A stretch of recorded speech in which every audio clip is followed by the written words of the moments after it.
जिंदगी में हर इंसान के पास दो रास्ते होते हैं, या तो वह जलील होने के बाद टूट जाए या फिर उस जिल्लत को अपनी सबसे बड़ी ताकत बना ले। ये कहानी है अर्जुन की। वह अर्जुन जिसे एक घमंडी लड़की ने बिना उसकी सच्चाई जाने अनपढ़ भिखारी कहकर कचरे की तरह फेंक दिया था। लेकिन वह लड़की नहीं जानती थी कि उसने जिसे धक्का मारा है वह सिर्फ 6 महीने बाद उसकी जिंदगी का सबसे बड़ा फैसला करने वाला होगा। क्या अर्जुन बदला लेगा या फिर उसे माफ कर देगा? तैयार हो जाइए, क्योंकि आज सुनो किस्सा पर वह सच्चाई सामने आएगी जो आपके रोंगटे खड़े कर देगी। अर्जुन मिश्रा यूएटपी के एक छोटे से गांव का लड़का, आंखों में चमक, दिल में जुनून और दिमाग में सिर्फ एक सपना, IAS। उसके पिताजी एक आम किसान थे जिन्होंने खून पसीना एक करके अर्जुन को दिल्ली भेजा था ताकि वह देश की सबसे बड़ी परीक्षा UPSC की तैयारी कर सके। दिल्ली में अर्जुन का ठिकाना था एक छोटा सा गुमनाम कमरा।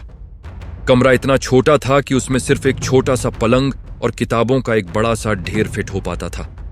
ऐसी तो दूर की बात, गर्मी में उसकी छत से टपकती गर्मी उसके सपनों को भी जलाने लगती थी। लेकिन अर्जुन को यह सब नहीं दिखता था। उसके लिए वह कमरा एक तपस्या स्थल था।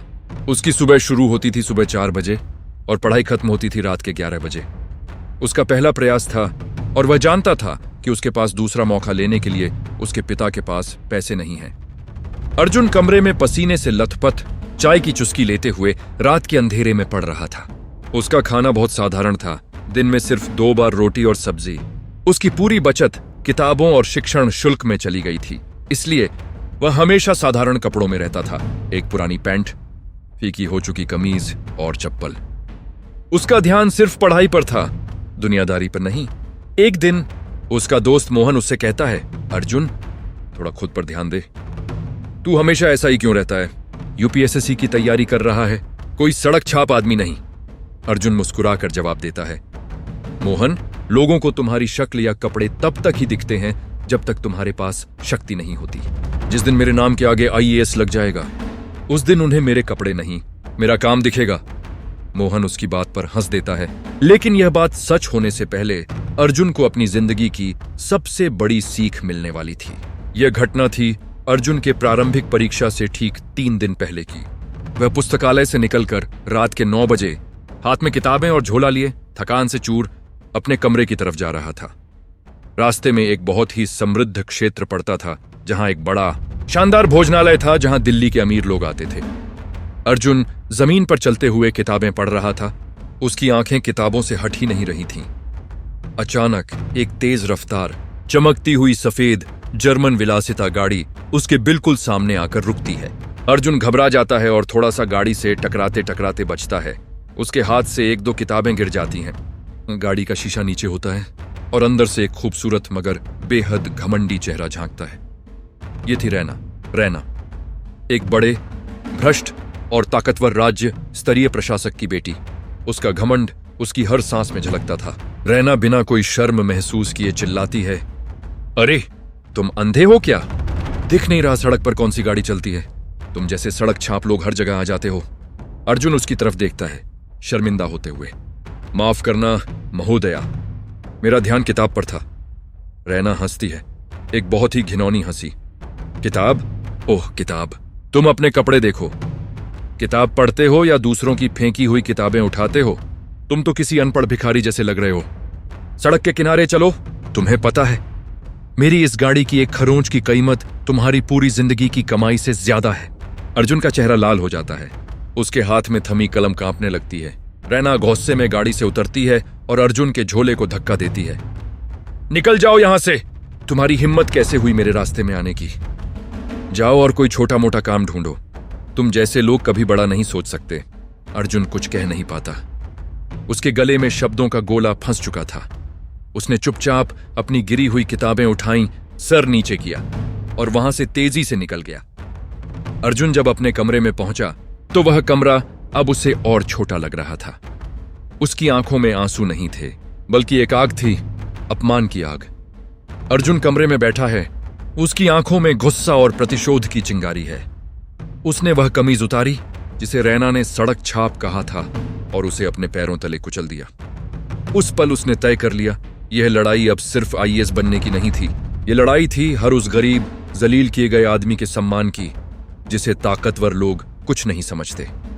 अर्जुन ने कसम खाई, रैना, तुमने मुझे भिखारी कहा था, अब मैं तुम्हें वह औकात दिखाऊंगा जो तुम्हारे बाप की ताकत भी नहीं बदल पाएगी। अब मैं सिर्फ आईएएस नहीं बनूंगा, मैं सर्वश्रेष्ठ पद प्राप्त करूंगा, और उस दिन तुम मेरे सामने घुटनों पर होगी। अगली 3 रातें अर्जुन सोया नहीं। उसका दिमाग और तेजी से चलने लगा। यूपीएससी की प्रारंभिक परीक्षा सफल हो गई। मुख्य परीक्षा की तैयारी में उसने खुद को बिल्कुल बंद कर लिया। उसकी पढ़ाई अब घंटे गिनकर नहीं, बल्कि जुनून से होती थी। और फिर वह दिन आया जब यूपीएससी का अंतिम परिणाम आया। अर्जुन ने न सिर्फ यूपीएससी उत्तीर्ण किया, बल्कि ऑल इंडिया रैंक 4 हासिल की। उसका नाम अखबारों और दूरदर्शन चैनलों की सुर्खियों में था। गांव में खुशियों का माहौल था, लेकिन अर्जुन के दिल में अभी भी वह अपमान जिंदा था। उसका लक्ष्य अभी पूरा नहीं हुआ था। अर्जुन अब प्रशिक्षण पूरा कर चुका था। अपनी मेहनत और तेज दिमाग की वजह से उसे जल्दी ही एक महत्वपूर्ण जिम्मेदारी दी गई। यूपीएससी के नए बैच के उम्मीदवारों के अभ्यास साक्षात्कार दल को नेतृत्व देने की। वह अपने नए चमकते हुए वस्त्र में पूरा आत्मविश्वास लिए कक्ष में दाखिल हुआ। वह अब एक अलग इंसान था। उसके चेहरे पर अब वह मासूमियत नहीं, बल्कि एक तेज ऑफिसर की गंभीरता थी। अर्जुन एक बड़ी आलीशान कुर्सी पर बैठा है। उसके सामने साक्षात्कार दल के 2 अन्य सदस्य बैठे हैं। साक्षात्कार शुरू हुए। अर्जुन बड़े ही पेशेवर तरीके से सवाल पूछ रहा था। वह जानता था कि उसकी किस्मत बदल चुकी है, लेकिन उसने कभी अपनी शक्ति का गलत इस्तेमाल नहीं किया। उसका उद्देश्य था योग्य लोगों को आगे बढ़ाना। और फिर उम्मीदवार संख्या 10 को बुलाया गया। अब तकदीर का पहिया घूम चुका था। जो लड़की उसे जमीन पर धक्का देकर चली गई थी, अब वही उसकी कुर्सी के सामने खड़ी थी।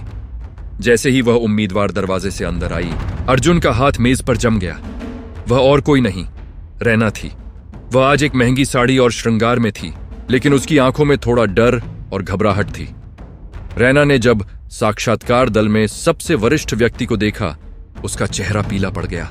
वह उसे पहचान चुकी थी। वह वही अनपढ़ भिखारी अर्जुन था जिसे उसने 6 महीने पहले धक्का मारा था। अर्जुन उसे देखता है, चेहरे पर कोई भावना नहीं, बिल्कुल शांत। रैना थूक निगलती है। शुभ दोपहर श्रीमान। अर्जुन अपनी आवाज में हल्का सा व्यंग्य लाकर कहता है, कृपया बैठिए सुश्री रैना, आपको देखकर खुशी हुई। साक्षात्कार शुरू होता है। रैना घबराहट के कारण कई आसान सवालों का भी सही जवाब नहीं दे पाती। अर्जुन उसे देखता है, फिर पूछता है, सुश्री रैना, आपने कहा कि आपका शौकत समाज सेवा है। अगर आपको एक ऐसी स्थिति दी जाए जहां एक गरीब किसान को जमीन के कागज न होने की वजह से पानी की सुविधा नहीं मिल रही और एक ताकतवर व्यक्ति ने उसकी जगह घेर रखी है, तो आप क्या करेंगी? रैना रुक रुक कर जवाब देती है, जी श्रीमान, मैं पहले जांच करवाऊंगी, फिर उस ताकतवर व्यक्ति को सूचना दूंगी। अर्जुन उसे बीच में ही रोक देता है, चेहरे पर एक गंभीर मुस्कान। सुश्री रैना, अर्जुन कहता है, आपने 6 महीने पहले एक आम आदमी को उसके कपड़ों और हालत के आधार पर अनपढ़ भिखारी कहा था और उसे धक्का मारा था। क्या आपको लगता है कि जिसके दिल में आम लोगों के लिए कोई इज्जत नहीं, वह सच में समाज सेवा करना चाहता है? क्या आपको लगता है कि आप आईएएस बनने लायक हैं, जिसके लिए सबसे पहले इंसानियत का होना जरूरी है? रैना की आंखों में आंसू आ जाते हैं। वह सिर नीचे कर लेती है। सर, मुझे अपनी गलती का एहसास है।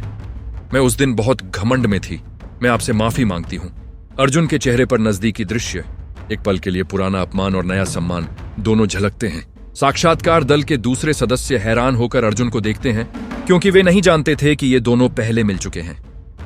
अर्जुन धीरे से कहता है, सुश्री रैना, मेरा काम यहां व्यक्तिगत बदला लेना नहीं है। मेरा काम है यह सुनिश्चित करना कि इस देश के लिए सिर्फ बेहतरीन लोग ही चुने जाएं।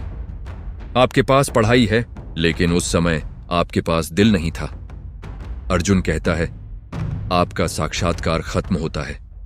मैं आपको फेल नहीं करूंगा, लेकिन मैं आपको औसत अंक दे रहा हूं। यह अंक इस बात का सबूत है कि आपके पास ताकत आने के बाद आपको कभी घमंड नहीं करना चाहिए।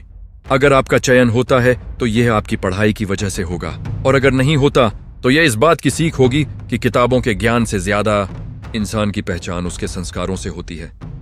रैना चुपचाप उठती है। जाने से पहले वह पलटकर अर्जुन को देखती है और सिर झुकाकर कहती है, शुक्रिया सर, आपने मुझे आज वह सीख दी जो मैं जिंदगी भर नहीं भूलूंगी। अर्जुन शांत बैठा रहता है। उसने बदला नहीं लिया, उसने उसे सीख दी। उसने अपने अपमान की आग को प्रतिशोध में नहीं बल्कि परिवर्तन में बदल दिया। तो देखा आपने, जिंदगी में अपमान और मुश्किलें आती हैं, लेकिन एक सच्चा नायक वह नहीं होता जो बदला लेता है, बल्कि वह होता है जो अपनी ताकत का इस्तेमाल दूसरों को बेहतर इंसान बनाने में करता है। अर्जुन की इस कहानी से हमें 3 बड़े सबक मिलते हैं। कभी भी हार न मानो, घमंड मत करो, इंसानियत सबसे बड़ी पदवी है। दोस्तों, अगर आप अर्जुन की जगह होते तो क्या आप रैना को माफ कर देते या उसे उसकी गलती की सजा देते? टिप्पणी करके जरूर बताइए। अगर आपको यह सुनो खिस्सा की कहानी पसंद आई तो लाइक का बटन दबा दीजिए, और ऐसे ही अविश्वसनीय कहानियां सुनने के लिए सुनो खिस्सा चैनल को जरूर सब्सक्राइब लें और घंटी का निशान दबाना न भूलें।